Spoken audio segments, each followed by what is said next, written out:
This is really a pleasure. This is our first in what I am calling our International Speakers Series. And what we are doing is connecting with fellow Rotarians in other countries who share our same experience of this worldwide pandemic, which is just ravishing our globe. Rotary has a unique opportunity here because we do have members all over the world and can get a firsthand knowledge of how each of us is experiencing the pandemic. So today, I have the great pleasure and honor to introduce Masroor Bakhta, and I've never called you by your last name. It's Sharitha. Did I pronounce it right? Sharitha. All right. Masroor is a dear friend. 2 years ago, Sharon Herman, Joyce Graff, and I had the great pleasure and honor of going to India on a polio immunization trip. And we tacked on to that a little side trip to Nepal, where Masroor and his absolutely lovely wife, Pramila, hosted the three of us for 5 days. And as I mentioned to some of you, the three of us came from India really sick. And they still hosted us in their home, nursed us, took care of us, and showed us Nepal. Just as a little background, Masroor is founder and along with his wife and the operator of Ashirbad Treks Nepal. He is an independent consultant in the area of aviation tourism management. He has degrees from countries around the world, University of Westminster in London, the Tribhuvan University in Nepal, McGill University in Canada. He is a past president of his club in Nepal. He is a past assistant governor for District 3292 in Rotary. He has graciously agreed to talk to us about the epidemic in Nepal and how his club is continuing to try to do the Rotary mission of service. And I want to thank you also. Things here in the United States have been a little crazy, as I'm sure you know, this past week. On top of the pandemic, we've had another, as George very beautifully shared with all of us, this terrible experience this past week, which is a continuation of terrible experiences in the United States. And I thank you for allowing us to take some time today to address that. But at this point, I will pass the baton to Masroor. Thank you, Susan, for introducing me, and good afternoon to all my friends in Brooklyn Rotary. I again thank George Chapman for giving me this opportunity to address your meeting a second time after July 12th in 2018. Today, I have a greetings from my club, home club, Rotary Club of Kupandol, which is one of the old 20-year-old club in Nepal. And our president is presently Suresh Acharya. He sent his greetings to all of you. With this, I want to make a short presentation on 3 issues. I thought of giving some idea about the Rotary situation in Nepal.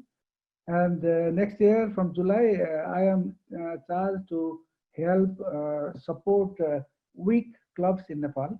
So a little brief about what I will be doing next year as a committee chair on supporting the clubs.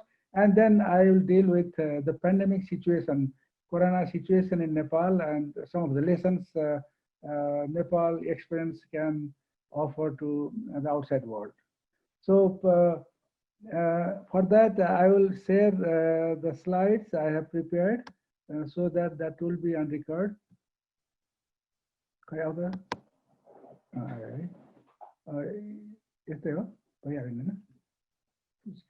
Bye. Yeah. Just a moment. Yeah. So Rotary Kupandol and Brooklyn Rotary had a special relations for the last 2 years, and we like to continue these relations in many different ways that we can. And talking about the Rotary movement in Nepal, Rotary started in April 1959, which is about 62, how many years now? More than 60 years. Nepal is the 111th nation in the Rotary world. So in all those days, more than 60 years, Rotary has built many hospitals, especially hospitals, schools, drinking water projects, and then housing for the colonies during the post-earthquake of 2015, flood relief situations, and of course the polio eradication in Nepal since 2010 with the efforts of Rotary in Nepal.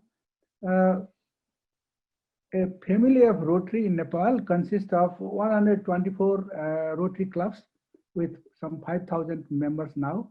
And we have 120 Interact clubs also, and 127 Rotaract clubs, and more than 104 community corps working together with Rotary in Nepal. And just a brief about Rotary Nepal District 3292 is one of the fastest growing Rotary district in the world because our district was designated only in 2008. And since then, last 12 years, there has been a phenomenal growth in clubs from 67 to 124 and membership from 1900 to 5,000. And the average membership in Rotary clubs in Nepal is more than 40 members, which is relatively higher than the global average of 34 members. That's all about Rotary movement in Nepal. Now, some thoughts about what I'm doing next year as a district support and strengthening committee chair. Because out of 124 clubs, some 23 clubs have only 25 members or less than 25 members. So they are classified as requiring special district support. So for that purpose, district support committee is formed, and I am the chair for that. I am stressing on this because supporting and strengthening club is the number 1 strategic priority of Rotary International in its strategic plan.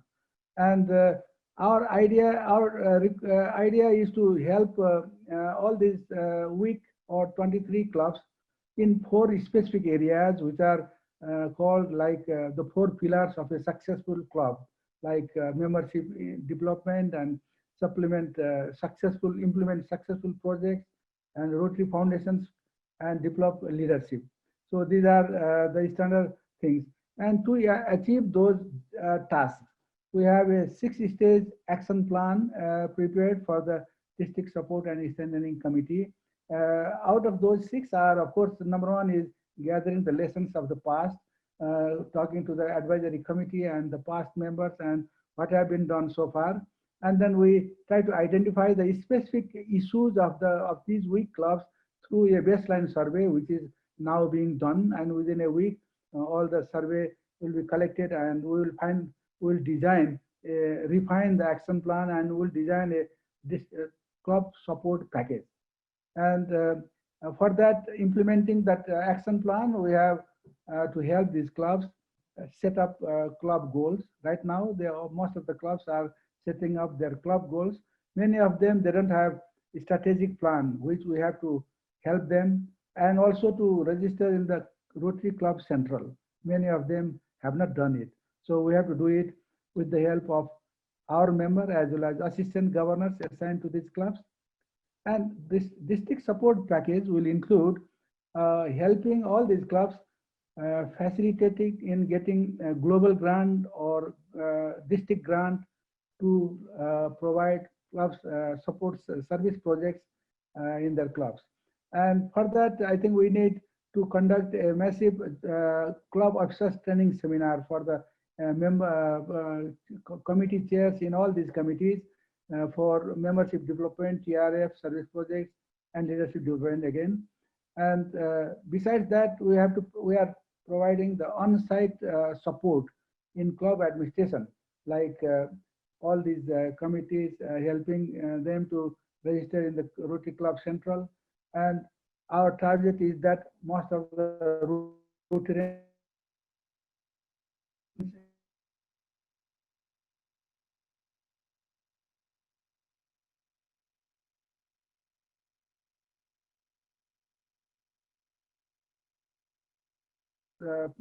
website and social media that we have to. So our target is, of course, we want to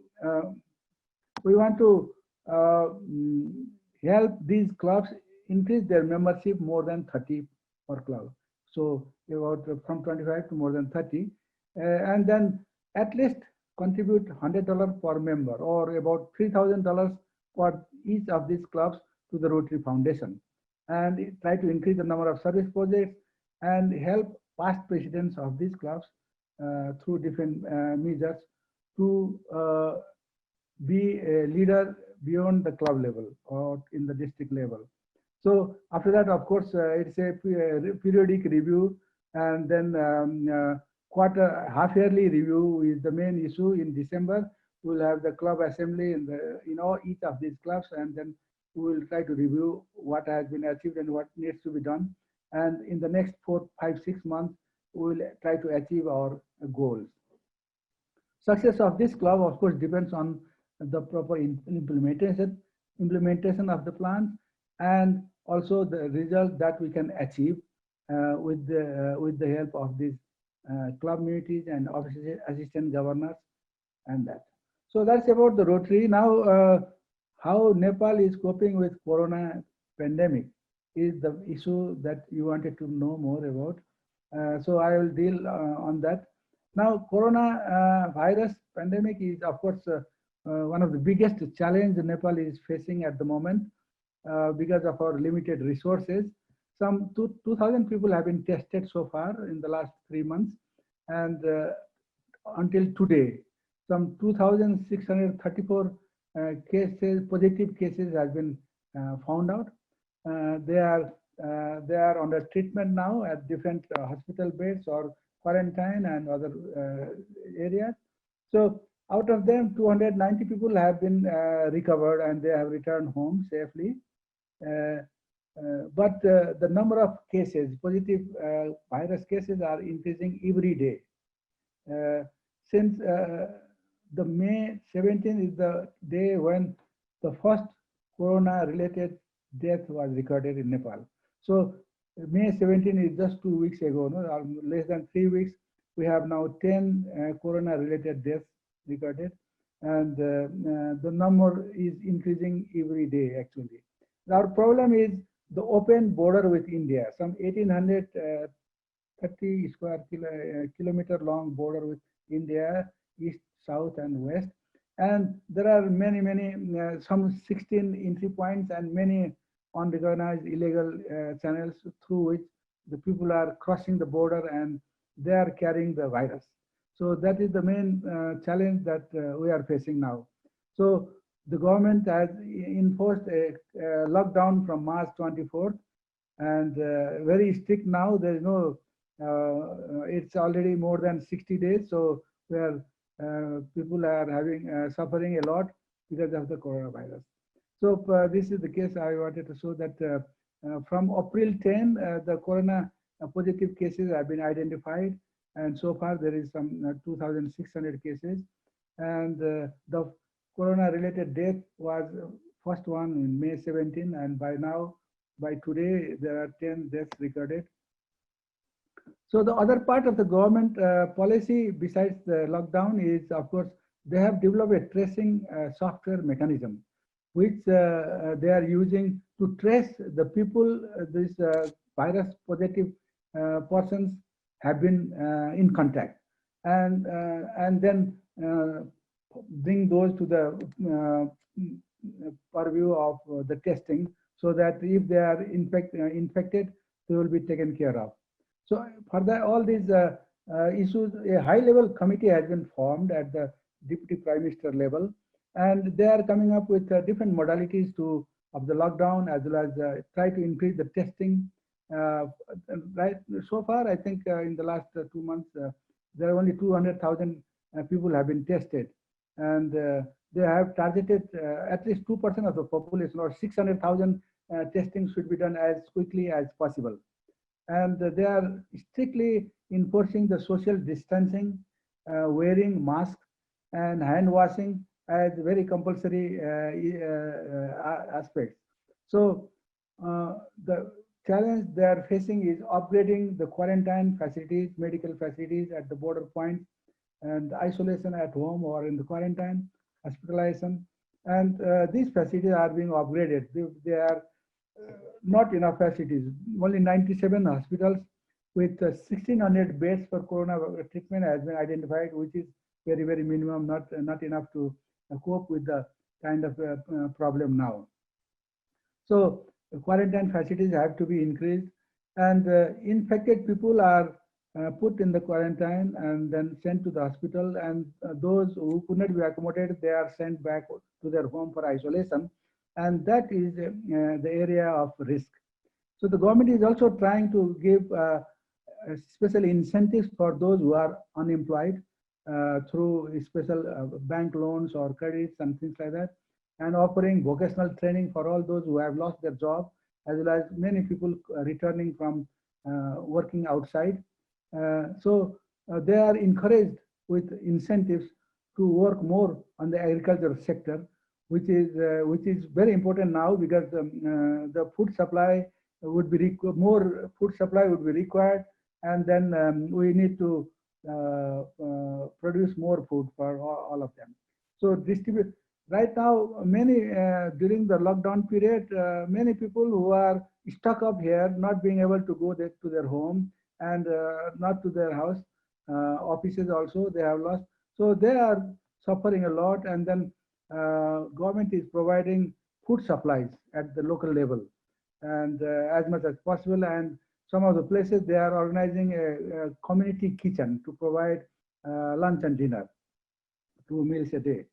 So the major issue now is in enhancing the testing capacity is the major issue to control effectively and to manage the stopping the spreading of the virus in the country.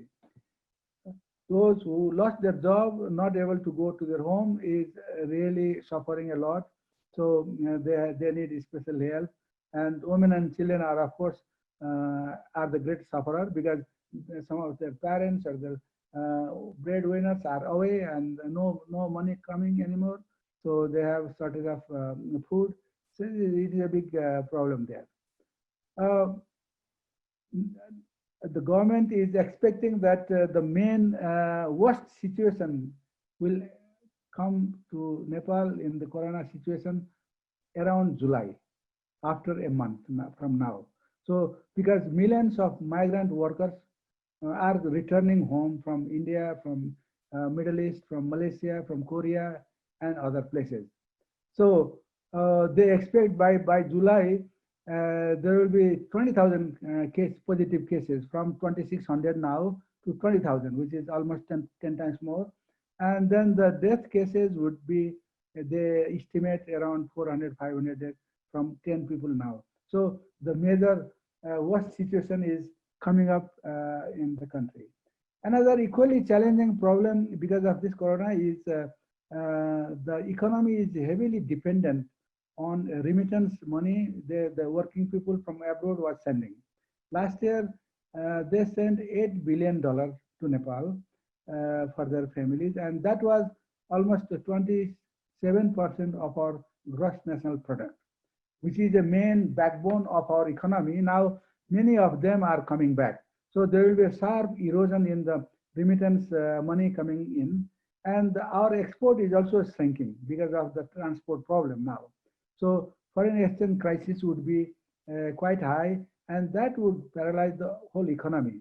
So we have this economic issue is very grave, as well as food security is another issue. These three issues are very prominent, and one of the main sector suffering is the tourism sector, because there is no flight and there are no tourists coming for the last 3 months, and it may continue another 6 or 1 year or 1.5 years. So tourism sector, which was a mainstay for the Nepal economy, will be shattered for 1 year or so. In all these bleak situation also, UN Women is an organization of the United Nations, has officially included one of the doctors from Nepal among the 5 women on the front line to respond coronavirus from all over the world.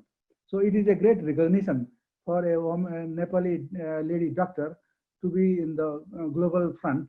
And the other countries they have listed is from Germany, China, Kazakhstan, and Caribbean. And Nepal becomes one of the 5 countries doing the best support system in the corona testing. Now, Rotary response. What is Rotary is doing to cope up with this kind of a national disaster or national pandemic?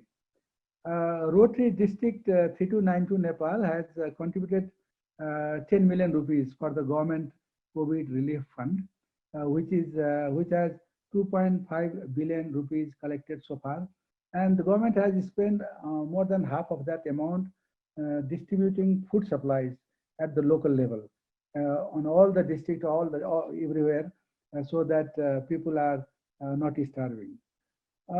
Besides that, all Rotary clubs in Nepal are raising funds from within their own members as well as from the community they are in contact with to offer healthcare equipments to the hospitals and frontline journalists and police as well as other security personnel.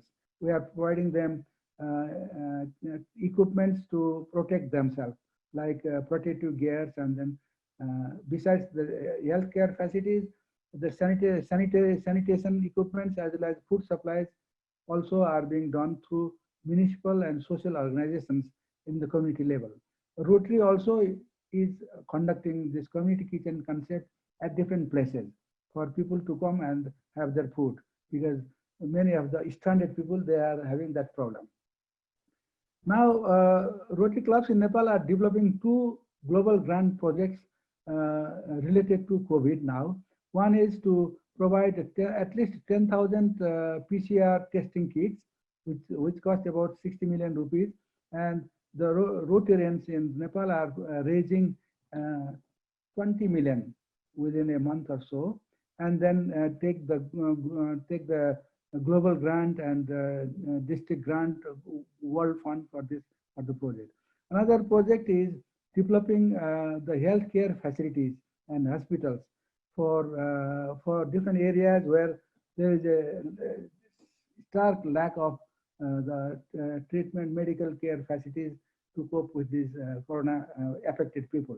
So these 2 grants are underway, and it will be, I hope, materialized within a month or so. So on the Kupandol Rotary side, Rotary Club of Kupandol, where we represent, we have also contributed to the district COVID fund, and then we are on our own helping to supply food items as well as medical facilities through the municipality, as well as directly to the affected people, like Horak is one of the orphanage, and many other shelter homes, old age homes and orphanages. We are providing whatever help we can provide, especially the medical supplies as well as food items. So this coronavirus situation in Nepal is, they say, is at the 2nd stage now. Some people are affected, and these affected people are infecting the family members. And in the 3rd stage, if there is a community spread, then that will create a major problem. That is the catastrophic situation we are scared of, which might be coming anytime. The uncertainty of the coronavirus control and the limited resources that we have to cope with it are the main challenges for us. Now, what are some of the lessons from Nepal experience on controlling or facing with the corona situation? One of our medical Rotarian, Dr. Prakash Regmi, he gave an interview only yesterday. He's saying why corona pandemic is so low in Nepal. He had 6 different reasons, which I think is quite interesting. Why coronavirus in Nepal is so low compared to more than 6.6 million people globally affected by today, and 388,000 people uh, uh, have been died already.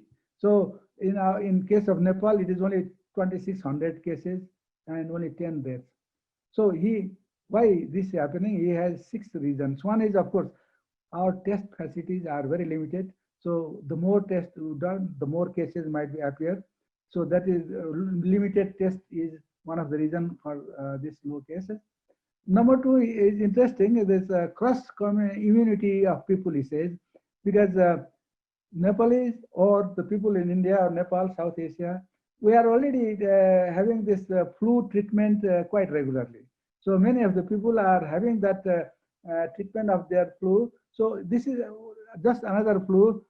So many of our people are having the cross immunity for facing with this kind of a virus treatment. And the third reason he says is warm, temperate, tropical climate here, which is also not very conducive for corona to spread. This is the hot season here. And the fourth interesting part is he says there is a protective gene of the people in this part of the world, Nepal, India, or South Asia, which he says catalystin global, communal global, or something, some technical name for this gene, which he says kills the coronavirus virus, so that the spread is limited because of this inbuilt gene system to limit the immunity.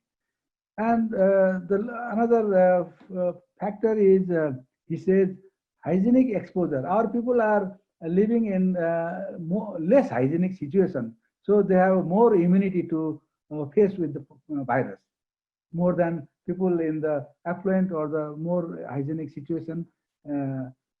Because of the less hygienic situation, they have more immunity to fight with the virus. I think that is one of the right observations. And the last thing, of course, is a very strict lockdown imposed by the government has also helped to limit the spread of the virus. Now, this doctor also says we have a lockdown syndrome developing in Nepal. Because of this lockdown to control the coronavirus, the government has enforced a very strong lockdown for the last 70 days or more.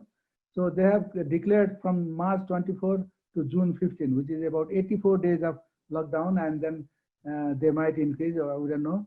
But it has created a very new disease, he says, and that could be called as lockdown syndrome, where people are complaining of chest pain, a different kind of chest pain, which is more when they are resting and less pain when they are walking or working or engaged somewhere. So this is a different kind of, not a normal chest pain, which is more acute when they are working, but it is more, this corona syndrome is more acute when they have nothing to do, they are resting, and they have maybe the mental situation also. And they are also complaining about the high palpitation, the heartbeat increasing. And because of, they can feel when they are sleeping also, they feel the heartbeat is being high. Normally, in normal case, we don't notice our heartbeat, but this syndrome is slightly different. And another situation is because of lockdown, being isolated inside the house, they are suffering from low oxygen situation. And they are opening the doors and windows and coming out in the open, but still they are having long breathing because of the low oxygen supply.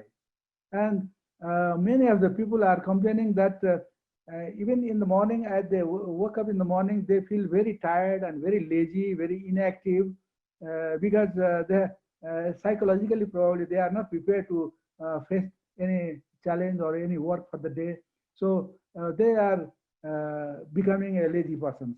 So, and the fifth situation is a mental disorder or the frightfulness, or the people are very scared the disease might happen to them, or their family are suffering, or whether they will continue working or not, their job will be lost or something. So they have a lot of tension in their mind, so they are mentally disturbed. And of course, the other situation is high blood pressure, and many people have also complained about sleep disturbances. They wake up in the night and they cannot sleep, and next day wake up in the morning and they have not enough sleep, so the whole day is drowsy. So all this kind of syndrome is being experienced.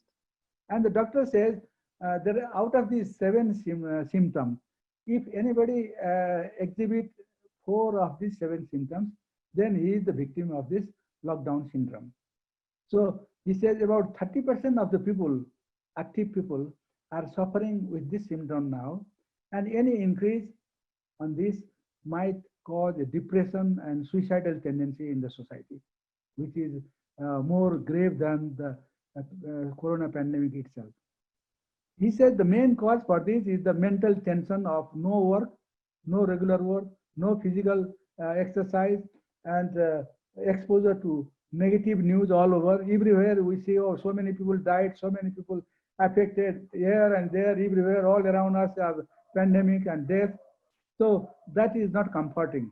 And room confinement and feeling of risk and insecurity, or the disease of job loss or financial problem, all these are adding up to this lockdown syndrome, said. And he suggests some 4 measures, or the how to solve this lockdown syndrome. His advice is we must try to keep ourselves busy. Well, even if we don't have nothing to do, we are only confined in the house, but we must try to do whatever is possible to work from home. And we must prepare mentally to resume the normal work life soon, so that we must keep ourselves busy so that we will not be victim of that syndrome. And he advises that we must increase the physical activity, because sitting in the room or inside the building is no good.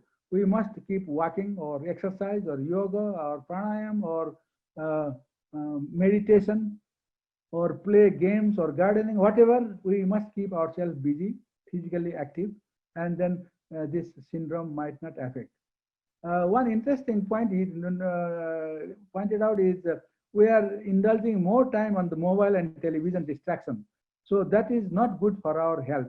So we must limit the use of mobile and television to a fixed hours for news or entertainment or whatever. Otherwise, we are spending too much time on these screens, and that is not at all good for our health. And lastly, he suggests that we must engage on personal hobbies more and more, like cooking, reading, or helping the children, or listening music, so that we keep ourselves occupied out of this pandemic situation, and that syndrome might not affect us. So this is all I have thought of presenting you, and thank you for listening to me for about 20 minutes. And then now I welcome any queries or questions. I would like to deal with that. Thank you very much for listening. Thank you very much, Mahasur. Does anyone have questions? Yeah. Feel free to unmute yourself and ask your question.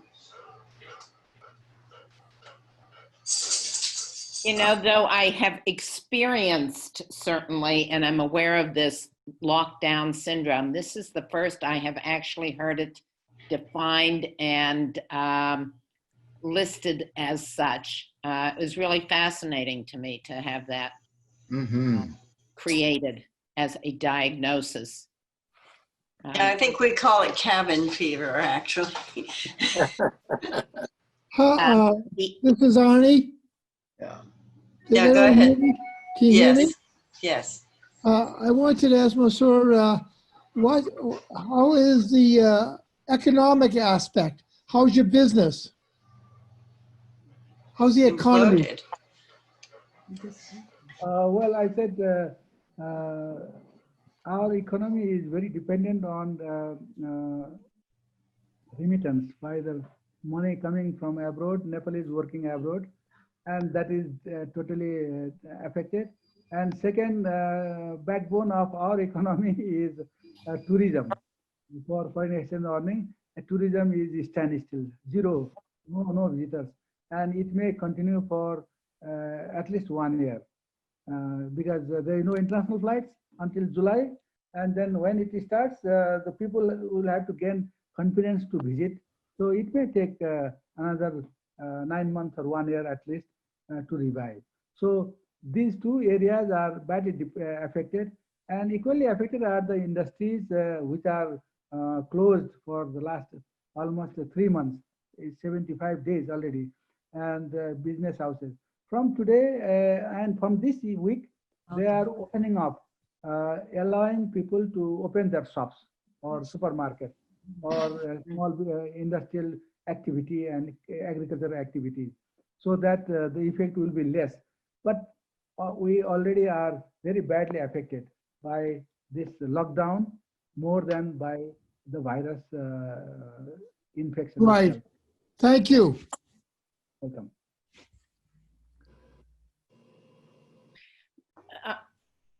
Susan?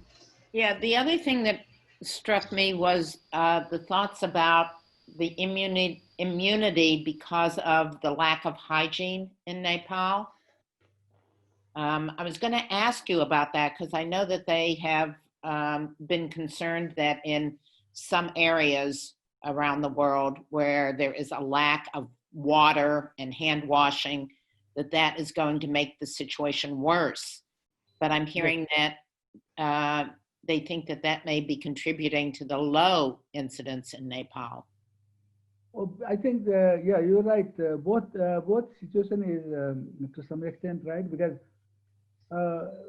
people coming from India on the border side, they are so thirsty. They have no drinking water facility there, so they are drinking whatever streams or dirty water available, and they risk the infection very much, but at the same time they gather immunity also because of the environment there. They can sustain much of this infection because they can resist the spread of this flu. No? So there is that element of immunity because of the situation, and that immunity will not be totally immune. So those who cannot, they will be directly affected. So the main spread of the virus now are from these people who are crossing the border, coming here, and they are deprived of the drinking water or the good food or sanitation. So they are the main sufferers. They are spreading the virus within the country, and we are very scared of this situation. Many thousands of people are coming. Tomorrow we are expecting some 10 air flights coming from the Gulf and from Malaysia, bringing Nepalese workers out of job now to back to their home, and they will be quarantined at different party places and schools and colleges for 2 weeks, kind of a isolation. But still, there will be a lot of exposure for the people who serve them. So many of them may bring the virus with them. We are not sure, not all of them, but some of them. Right. And it will be difficult to manage. Thank you. Is that okay, Susan? Yeah. Yes, thank you. Okay. Thank you. Anything further?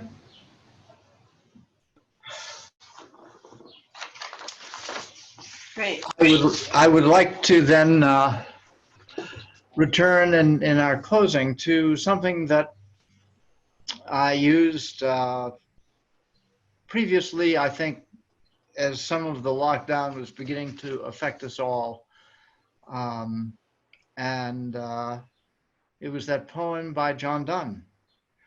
And I think it is especially relevant as we have learned from Asor about how COVID affects the world community that we're a part of, as well as our most local community and the Commonwealth and whatever. And also it has some bearing on the demonstrations on the underlying causes and so forth that are especially in our consciousness these days. No man is an island, entire of itself. Every man is a piece of the continent, a part of the main. If a clod be washed away by the sea, Europe is the less, as well as if a promontory were, as well as any manner of thy friends or of thine own were.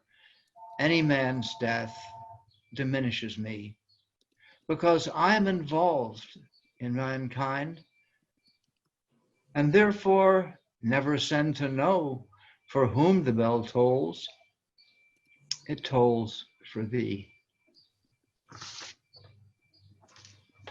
Thank you very much, everybody. And that's the end of our recording today.